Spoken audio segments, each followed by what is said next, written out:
여러분 안녕하세요. 호수파파입니다. 오늘은 구독자분 질문으로 영상을 만들어 보겠습니다. 내용을 좀 볼게요. 은평구에서 6년 이상 PC방을 운영하고 있는 임차인입니다. 아직 경기가 많이 어렵죠? 지금 제일 힘든 사람들은 아마도 자영업자들일 거예요.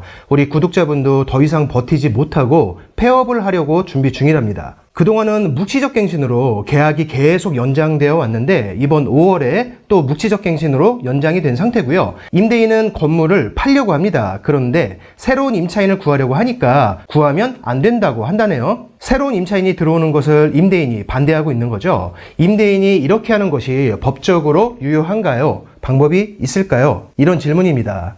자, 우리 공인중개사분들은 지금 대충 감이 오시죠? 현재 상황을 좀 정리해보면요. 임차인은 묵시적 갱신이 된 상태에서 퇴실을 해야 하는 상황, 임대인은 건물을 팔고 싶어 하는데 임차인이 본인 대신 PC방을 운영할 새로운 임차인을 들이려고 하니까 반대하는 상황입니다. 자, 정보가 여기까지예요. 제가 예상을 하건대 해당 건물은요, 아주 낡은 건물일 것으로 추정이 됩니다. 왜냐? 임대인은 지금 건물을 팔려고 하는 상황이죠. 이 상황에서 새로운 임차인을 거부하는 이유는 단 하나입니다. 앞으로 매수인이 누가 될지는 모르지만 재건축을 희망하는 매수인이 나타날 가능성이 아주 크기 때문이에요.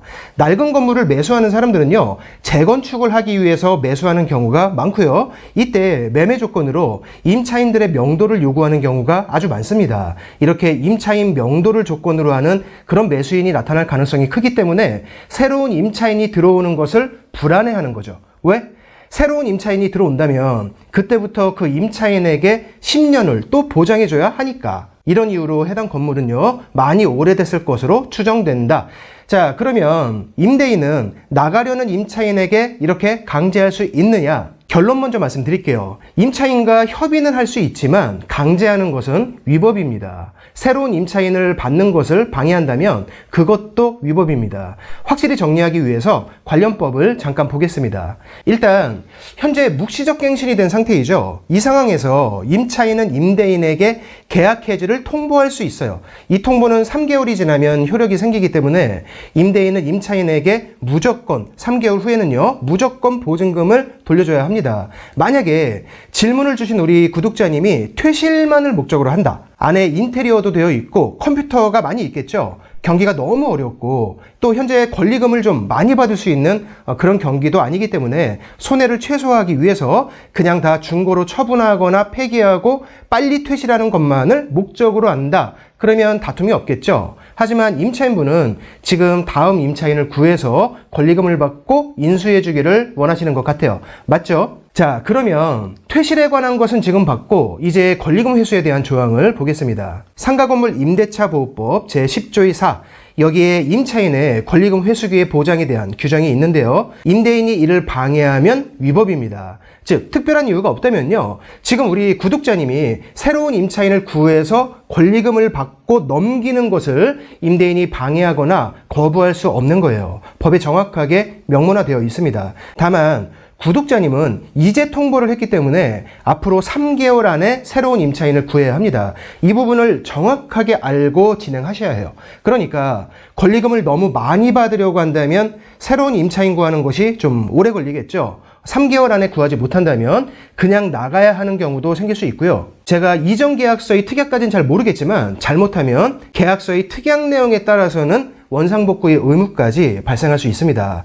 자, 그런데요, 상가건물 임대차 보호법은 임차인만 보호하는 것이 아니에요. 임대인을 보호하는 조항들도 있고요. 특별한 경우에는 임대인이 권리금 회수 기회를 보장하지 않아도 됩니다. 즉, 임대인에게도 거부권이 있다는 거예요.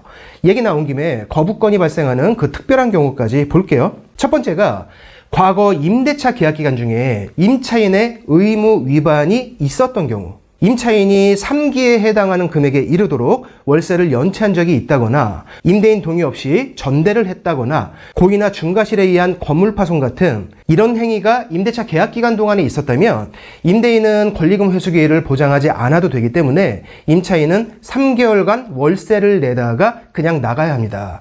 또 임차인이 데리고 온 그 신규 임차인, 그 새로운 임차인이 돈이 없어요. 그래서 잔금 처리를 하지 못하고 계약이 파기되는 경우, 뭐 이런 경우도 임대인의 잘못이 아니죠. 그리고 신규 임차인에게 뭔가 좀 하자가 있어 보이는 경우, 즉 임차인으로서의 의무를 앞으로 위반하거나 뭐 그럴 우려가 있는 경우에는 임대인이 거부할 수가 있는데요. 마지막 것은요, 상당한 이유가 있어야 한다고 규정되어 있어요. 좀 애매모호하긴 한데 임대인이 그냥 싫다는 이유로는 안 된다는 거예요. 상당한 이유를 정확하게 고지해야 하기 때문에 마지막 것은 현실적으로 어려움이 좀 있습니다. 자, 어쨌건 이런 경우들에 한해서 임대인은요, 임차인의 권리금 회수 기회를 보장 안 할 수도 있습니다. 그러니까 기존 임차인이나 신규 임차인 측에 하자가 없다면 임대인은 지금 임차인에게 새로운 임차인을 들이지 말고 그냥 나가라고 그렇게 강요할 수 없는 거죠. 이게 싫다면 임대인은 두 가지 중에서 하나를 선택해야 합니다. 첫 번째는 임차인에게 적절한 보상을 약속하고 합의를 하는 방법인데요. 금액까지 말하기는 좀 어렵습니다. 말 그대로 두 분 사이에서 합의해요. 두 번째는 권리금 회수를 하지 못하게끔 협조를 하지 않고 추후에 손해배상을 하는 겁니다. 임차인에게는 손해배상을 받을 권리가 있어요. 물론 이렇게 되려면 임차인 쪽에서도 그동안 상인법에서 정해놓은 의무 위반이 없었어야 합니다. 자, 임대인이 건물을 매각하기 위해서 새로운 임차인을 받지 않으려고 하는 것은 이해할 수 있어요. 낡은 건물이라면요, 신규 임차인이 들어오는 것 그 자체가 매각을 방해할 수도 있습니다. 하지만 그건 어디까지나 임대인의 입장이에요. 본인의 입장 때문에 타인의 권리를 무시할 수는 없는 겁니다. 그래서 이런 경우에는 법에서도 협의라는 마지막 방법을 남겨놓는 거예요. 때문에 질문을 주신 우리 구독자님은요, 그동안 임차인으로서 의무 위반이 없었다는 전제 하에서 현재 임대인이 하는 말에 무조건 응할 필요는 없습니다. 그럴 의무가 없고요. 오히려 법률상 정확한 권리가 보장되어 있는 상태예요. 질문을 주신 우리 구독자님께서는요, 오늘 내용하고 관련 조항들 제가 영상 안에 정리를 좀 잘 해놓았으니까 이 부분들을 잘 확인해 보시고 임대인분과 차분하게 다시 협의를 해보시기 바랍니다. 임대인분께는 안타까운 말씀이지만 칼자루가 지금 임대인에게 있는 것은 아니에요. 오늘 영상은 여기서 마치겠습니다. 다음 영상에서 계속 뵐게요. 고맙습니다.